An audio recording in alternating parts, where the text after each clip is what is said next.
할렐루야! 오늘도 하나님 앞에 나와 온라인으로 예배하는 모든 성도님들을 환영합니다.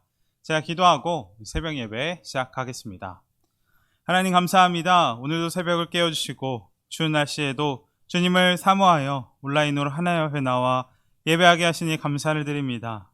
세상은 돈과 부동산과 같은 물질의 눈에 가 있지만 이 새벽 저희는 오직 주님만 바라보기 원합니다. 우리의 기쁨, 보배 되신 주님, 갈급한 저희 마음 가운데 이 시간 찾아와 주시고 하나님께서 주신 은혜로만 지금 이 새벽을 충만하게 채워 주옵소서.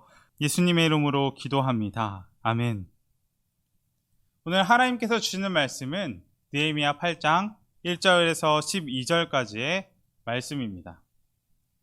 이스라엘 자손이 자기들의 성읍에 거주하였더니 일곱째 달에 이르러 모든 백성이 일제히 수문 앞 광장에 모여 학사 에스라에게 여호와께서 이스라엘에게 명령하신 모세의 율법책을 가져오기를 청하매 일곱째 달 초하루에 제사장 에스라가 율법책을 가지고 회중 앞 곧 남자나 여자나 알아들을 만한 모든 사람 앞에 이르러 수문 앞 광장에서 새벽부터 정오까지 남자나 여자나 알아들을 만한 모든 사람 앞에서 읽음에 뭇 백성이 그 율법책에 귀를 기울였는데 그때의 학사 에스라가 특별히 지은 나무 강단에 서고 그의 곁 오른쪽에 선자는 마띠다와 스마와 아나니아와 우리아와 힐기야와 마야세야요 그의 왼쪽에 선자는 부다야와 미사엘과 말기야와 하숨과 하스바다나와 스가랴와 무슬람이라. 에스라가 모든 백성 위에 서서 그들 목전에 책을 펴니 책을 펼 때에 모든 백성이 일어서니라. 에스라가 위대하신 하나님 여호와를 송축하며 모든 백성이 손을 들고 아멘 아멘 하고 응답하고 몸을 굽혀 얼굴을 땅에 대고 여호와께 경배하니라.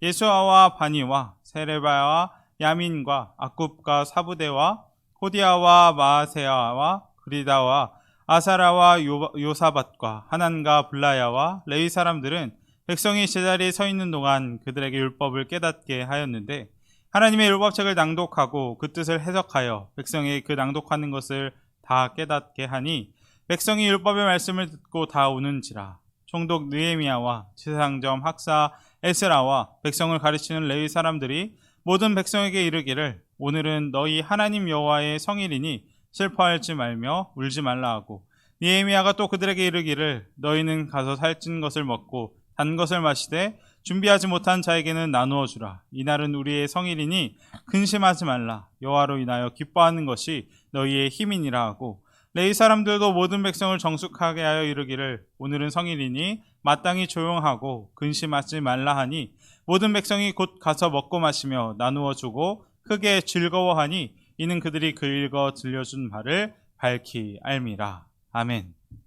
현대인들은 어려운 삶 가운데 삶의 기쁨과 즐거움을 얻기 위해서 많은 노력들을 합니다.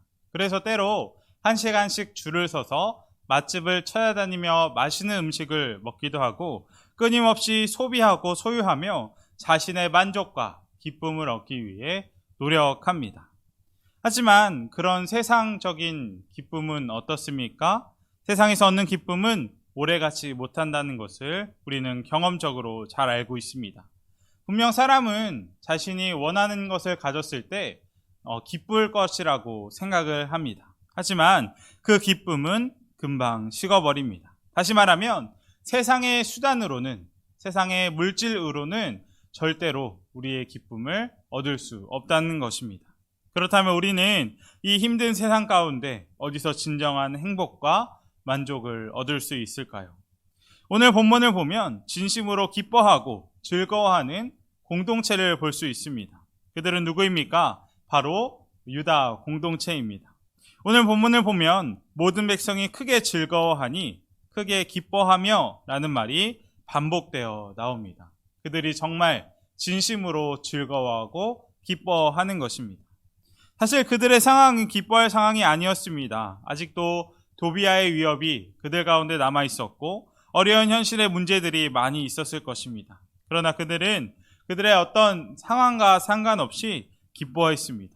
즐거워했습니다. 그렇다면 그들이 왜 이렇게 기뻐할 수 있었을까요?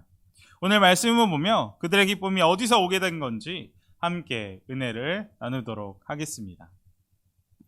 우리는 지금까지 예루살렘 성이 재건되는 과정을 함께 살펴보았습니다. 하나님께서 도우심으로 성벽은 기적적으로 52일 만에 재건되었고 도시는 이제 새롭게 재건되고 있습니다. 그러나 유도 공동체 마음 가운데는 한 가지 불안이 있었습니다. 그 불안은 무엇입니까? 하나님 앞에 신앙을 다시 세우지 않으면 재건한 성벽, 다시 재건한 그 성벽이 무너질 수도 있다는 불안이었을 것입니다. 분명 과거 하나님께서 예루살렘을 지켜주신다고 유다 공동체는 굳게 믿고 있었지만 그 성벽, 그 예루살렘 성은 어떻게 되었습니까? 바벨론의 공격으로 무너지고 말았습니다. 그리고 유다 백성들도 이방 땅으로 사로잡혀 가게 되었습니다. 그것이 열왕기하 25장을 보면 자세하게 나와 있는데 바벨론 왕 느부갓네살이 군대를 이끌고 예루살렘을 공격했습니다. 그런데 이스라엘 백성은 바로 망했나요? 그렇지 않았습니다. 몇 년간 버틸 수 있었습니다. 왜 그러냐면 성벽이 튼튼하게 방어해주고 있었기 때문이었습니다. 그러나 성벽이 아무리 튼튼해도 하나님이 지켜주지 않으면 아무 소용없습니다. 사실 바벨론이 예루살렘을 침공한 것은 정치적인 이유가 있었겠지만 이것은 정치적 이유뿐만이 아닙니다. 하나님께서 바벨론을 사용해서 하나님 앞에 범죄하는 유다 백성들을 징계한 것입니다.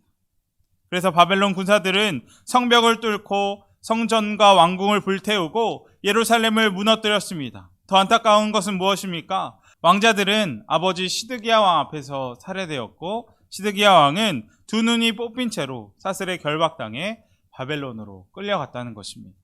그리고 이 끔찍한 상황은 하나님이 보낸 선지자들의 경고에도 하나님의 계명을 무시하고 끝까지 우상과 죄 가운데 유다 백성들이 빠져있던 결과였습니다. 그리고 이렇게 아픈 조상들의 역사를 기억하고 있던 유다 백성들은 한 가지를 깨달았을 것입니다. 그것은 무엇입니까? 성벽을 아무리 튼튼하게 다시 세웠더라도 하나님을 향한 신앙을 다시 세우지 않는다면 예루살렘 성은 또다시 무너질 수도 있다라는 깨달음이었습니다. 그래서 그들은 어떻게 합니까? 8장 1절을 보면 모든 백성들이 수문 앞 광장에 모여 학사 에스라에게 율법, 하나님의 말씀을 가르쳐달라고 모였습니다. 분명 그들은 느헤미야가 소집해서 모인 것 아닙니다. 백성들이 자발적으로 수문 앞 광장에 모인 것입니다. 그리고 에스라에게 모세 율법책을 가지고 와달라고 요청합니다. 이제부터는 느헤미야서를 읽는 가운데 에스라가 등장을 합니다. 저는 에스라가 등장하는 이 8장을 기점으로 느헤미야서를 크게 두 부분으로 나누었습니다. 느헤미야서의 첫 번째 부분은 1장부터 7장까지고 둘째 부분은 8장부터 13장까지 나누었습니다. 먼저 느헤미야서의 1장부터 7장까지는 주로 느헤미야에 대한 이야기입니다. 느헤미야와 유다 백성들이 성벽을 건축하는 이야기가 기록되어 있습니다. 그러나 8장에 들어가면서 주인공이 바뀝니다. 그 주인공이 바로 에스라입니다. 그렇다면 에스라가 누구입니까? 에스라는 대제사장 아론의 16대 손으로 느헤미야가 귀환하기 전 2차 포로 귀환을 이끌었던 지도자입니다. 특별히 그의 사명은 무엇이냐면 영적으로 굶주려 있던 이스라엘 백성들에게 하나님의 말씀을 가르치는 것이 그의 사명이었습니다. 그리고 이것이 에스라 7장 10절을 보면 잘 알 수 있는데 에스라 7장 10절에는 이렇게 기록이 되어 있습니다. 에스라가 여호와의 율법을 연구하여 준행하며 율례와 규례를 이스라엘에게 가르치기로 결심하였더라. 에스라는 아론의 후손으로 제사장입니다. 그리고 그는 율법을 연구하여 준행하고 그것을 가르치는 사람입니다. 그래서 그의 이름에는 항상 무엇이 붙습니까? 학사라는 별명이 붙어 다닙니다. 지금까지 성경은 어떤 제사장을 언급할 때 학자임을 강조한 적이 없습니다. 그런데 유독 에스라에게만은 학자라는 별칭이 붙게 된 것입니다. 다시 말하면 에스라는 하나님의 말씀에 아주 능통한 학자로 폐허가 된 예루살렘 사람들에게 자신이 깨달았던 하나님의 말씀을 가르치는 사람인 것입니다. 그래서 오늘 본문의 유다 백성들은 하나님의 말씀을 배우기 위해 그 율법에 능통했던 에스라에게 가서 자신들에게 하나님의 말씀을 가르쳐 달라고 요청한 것입니다. 그리고 이제 느헤미야와 함께 무너진 성을 쌓았던 것처럼 에스라를 통해 말씀으로 자신들의 신앙의 토대를 쌓아가기 시작합니다. 이제 에스라는 하나님의 말씀을 요청했던 이스라엘 백성들을 향해 율법책을 가르치기 시작했습니다. 그리고 유다 백성들은 남자나 여자나 말씀을 알아들을 만한 모든 사람들은 율법에 귀 기울이기 시작했습니다. 그런데 놀라운 것은 무엇입니까? 그들이 말씀을 들었던 시간입니다. 성경을 보면 그들이 새벽부터 오전까지 계속 말씀을 들었다고 이야기합니다. 다시 말하면 거의 5시간을 계속 말씀을 들은 것입니다. 분명 1시간만 성경에 집중하고 성경 묵상을 하다 보면 때로 다른 생각이 머릿속에 들어올 때도 있고 피곤해지기 마련인데 그들은 전혀 그렇지가 않았습니다. 5시간, 6시간 동안 오직 하나님 말씀에만 집중한 것입니다. 그리고 5절을 보면 유다 백성들은 에스라가 율법책을 펼 때 어떻게 합니까? 그 자리에서 일어났다고 성경을 기록합니다. 말씀을 듣는데 그냥 자리에 앉아서 말씀을 듣는 것이 아니고 말씀에 대한 경외심으로 인해서 에스라가 말씀을 펴는 순간 누가 미리 얘기한 것도 아닙니다. 그냥 그들이 하나님에 대한 경외심으로 말미암아 자리에서 일어난 것입니다. 그리고 6절을 보면 말씀을 듣는 그들의 태도가 잘 나타나 있는데 그들의 말씀을 듣는 태도는 어떻습니까? 6절 말씀입니다. 백성이 아멘 아멘 하고 응답하고 몸을 굽혀 얼굴을 땅에 대고 여호와께 경배하니라. 이것이 그들의 말씀에 대한 태도였습니다. 얼마나 그들이 하나님 말씀에 공감했는지, 얼마나 그 말씀에 승복하기를 원했는지 그들에게 한 말씀 한 말씀이 주어질 때마다 아멘, 옳습니다 라고 반응하며 하나님 앞에 경배한 것입니다. 그들이 얼마나 말씀을 사모했는지 오늘 본문을 통해 알 수가 있는 것입니다. 그렇게 에스라와 레인들이 성경을 풀어갑니다. 그런데 그때 갑자기 이스라엘 백성들은 말씀을 깨닫기 시작했습니다. 그리고 그들은 갑자기 울기 시작합니다. 아마도 자신들에게 왜 이런 치욕스러운 삶이 떨어지게 되었는지를 마침내 확실하게 알게 된 것 같습니다. 그래서 그 완고했던 백성들이 아무리 다른 바벨론이 침공해 와도 절대 회개하지 않고 하나님 앞에 끝까지 범죄했던 그 완고한 백성들이 회개의 눈물을 흘리기 시작한 것입니다. 그리고 얼마나 백성들이 회개의 눈물을 흘렸는지 느헤미야와 에스라와 레인들이 그들을 위로하기 시작합니다. 9절, 10절 말씀, 느헤미야가 그 울고 있는 백성들을 향해 말합니다.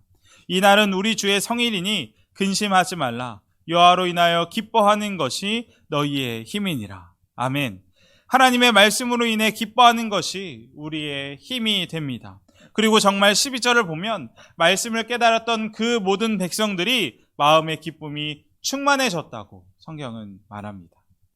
오늘 본문의 유다 공동체를 보며 우리의 모습을 돌아보게 됩니다. 사실 요즘은 설교의 홍수시대라고 이야기를 합니다. TV나 라디오, 인터넷을 보면 수많은 목사님들의 설교 말씀과 성경 자료들이 쏟아져 나옵니다. 그리고 때로 우리는 그 말씀을 통해 은혜를 받습니다.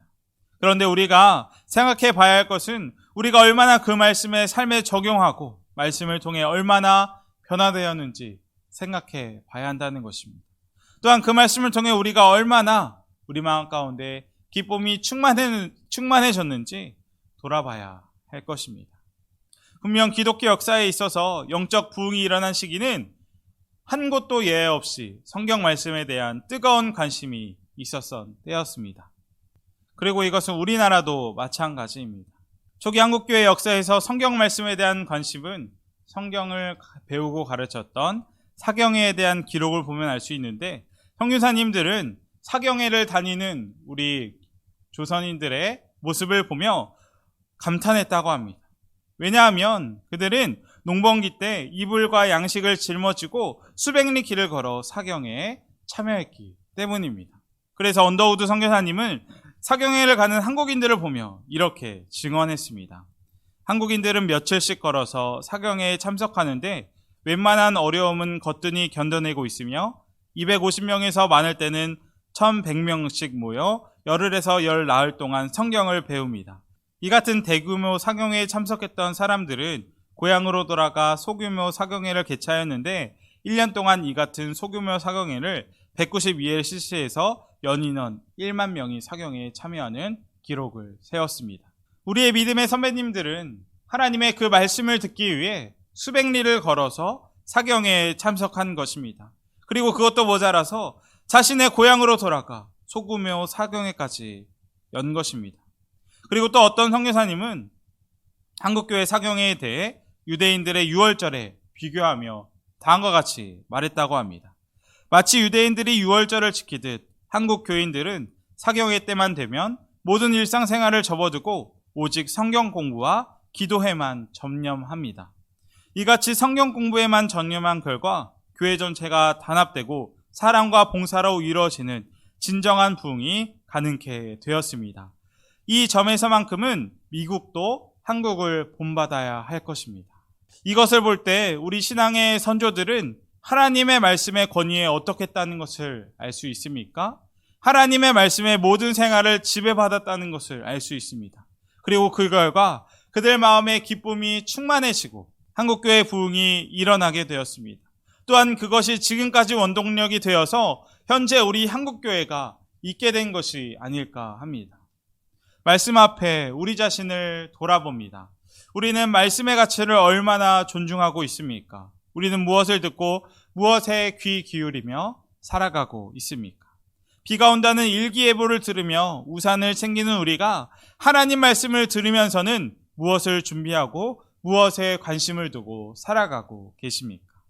시편 119편의 저자는 이렇게 고백합니다. 나의 영혼이 주의 구원을 사모에게 피곤하오나 나는 주의 말씀을 바라나이다. 우리가 지치고 상한 마음이라고 할지라도 그 마음에 다른 것 아닌 말씀을 채울 때 그 말씀이 우리의 힘이 되어 세상이 줄 수 없는 기쁨을 누릴 수 있다는 말씀입니다. 그리고 더 나아가 우리는 그 기쁨으로 말씀에 순종하며 살게 될 것입니다. 그리고 말씀에 순종하는 것은 유다 백성들도 마찬가지였습니다.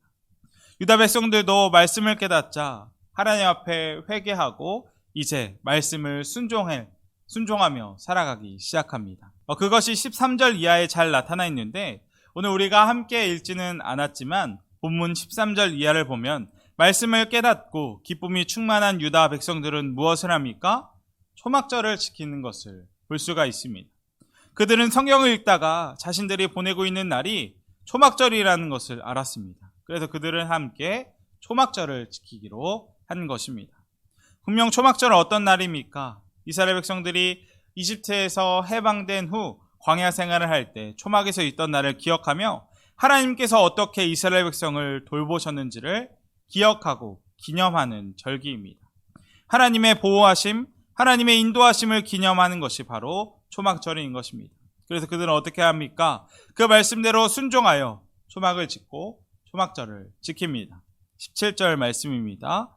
사로잡혔다가 돌아온 회중이 다 초막을 짓고 그 안에 거하니 눈의 아들 여호수아 때로부터 그날까지 이스라엘 자손이 이같이 행한 일이 없었으므로 이에 크게 기뻐하며 여호수아 때부터 지금까지 1000년 기간 동안 아무도 지키지 않았던 초막절을 다시 하나님 말씀에 순종하여 지키기 시작한 것입니다. 그렇다면 초막절을 지키는 것이 왜 중요합니까? 하나님께서 지정하신 절기를 지킬 때 그들은 하나님의 백성이라는 정체성을 갖게 되기 때문입니다. 분명 알라를 믿는 이슬람 교도들은 라마단을 지키며 자신의 정체성을 회복합니다. 또한 매주 주일을 지키며 하나님 앞에 나오는 우리 크리스찬들은 주일 예배를 드리며 우리가 그리스도인이라는 정체성을 회복합니다. 마찬가지로 오늘 이스라엘 백성들이 율법에 기록된 초막절이란 절기를 지키는 것은 하나님의 백성으로의 정체성을 회복했다는 것을 우리에게 보여주고 있는 것입니다. 사실 어떻게 보면 초막을 짓는 것이 별것 아닌 것처럼 보입니다. 그러나 백성들이 하나님의 율법을 기억하여 그 율법대로 살려고 노력하는 모습을 보시고 하나님께서는 얼마나 기뻐하셨겠습니까? 그리고 이렇게 하나님을 기쁘시게 한 이스라엘 백성들에게도 무엇이 임합니까? 큰 기쁨이 임하는 것을 볼 수가 있습니다. 하나님의 말씀을 깨닫고자 노력하고 그 말씀을 백성들과 함께 나누고 또한 그 말씀대로 살아가는 자들에게 주어지는 가장 큰 복은 바로 기쁨이라는 것입니다. 오늘 우리가 방금 읽었던 17절 말씀에는 크게 즐거워하여 라고만 기록되어 있지만 다른 번역본을 보면 이렇게 나와 있습니다. 그들은 기쁨을 감출 수 없었다. 또한 영어 번역을 보면 그들이 어떻게 됐냐면 그들 마음 가운데 모두 커다란 기쁨으로 충만했다라고 기록하고 있습니다. 하나님의 말씀을 순종하는 자들에게는 세상이 주는 일시적인 쾌락과는 비교할 수 없는 큰 기쁨이 주어지는 것입니다. 우리도 그런 기쁨이 있었으면 좋겠습니다. 하나님 말씀을 순종하여 세상 어떤 것보다도 비교할 수 없는 큰 기쁨을 누리는 우리 모두가 되기를 주님의 이름으로 축복합니다. 이제 말씀을 마칠 텐데 제가 언젠가는 이런 격언을 들은 적이 있습니다. 우리가 성경을 붙들 때 그때로부터 신앙생활이 시작되는 것입니다. 그러나 성경이 우리를 붙들었을 때 비로소 우리는 본격적으로 신앙생활 속에 들어가며 그것이 성경 공부의 완성입니다. 우리는 말씀을 어떻게 대하는지 다시 한번 생각해 보았으면 좋겠습니다. 우리가 세상의 것들을 붙잡는 것이 아니라 다시 말씀으로 돌아가기 원합니다. 말씀에 붙들려 우리 삶 가운데 하나님께서 주시는 기쁨으로 충만케 되는 우리 모두가 되기를 주님의 이름으로 축복합니다. 함께 기도하겠습니다. 첫 번째로 기도할 것은 우리가 세상 것으로 기뻐하는 것이 아니라 하나님 한 분으로 인해 기뻐했으면 좋겠습니다. 말씀 앞에 바로 섰던 유다 공동체처럼 우리도 하나님 말씀 앞에 바로 서기 원합니다. 성령님, 우리 연약한 마음 가운데 찾아오셔서 말씀을 경외하고 말씀대로 순종하는 인생이 되게 해달라고 기도하겠습니다. 두 번째 기도할 것은 코로나 바이러스가 급증하고 있습니다. 하나님께서 코로나19의 위협으로부터 동대문의 모든 가족들을 눈동자와 같이 지켜주시고 또한 우리 교회와 교회학교 또 육신과 마음의 질병으로 고통받는 환우분들을 위해 함께 기도하겠습니다. 제가 기도하고 오늘 모든 말씀 마치겠습니다. 하나님, 오늘 느헤미야 8장을 보며 함께 은혜 나누게 해주심에 감사를 드립니다. 하나님, 저희가 오직 하나님 한 분으로 기뻐하는 삶을 살기를 원합니다. 하나님 말씀의 모든 삶을 지배받았던 한국교회 선조들처럼 우리도 다시 말씀으로 돌아가 말씀을 경외하고 말씀만을 보며 순종하기 원합니다. 성령님, 우리 연약한 마음 가운데 함께하여 주셔서 우리가 오늘 이 시간부터 말씀에 붙들려 우리 삶 가운데 하나님께서 주시는 기쁨으로만 충만케 되는 역사가 일어나게 하여 주옵소서. 오늘 모든 말씀 예수님의 이름으로 기도합니다. 아멘.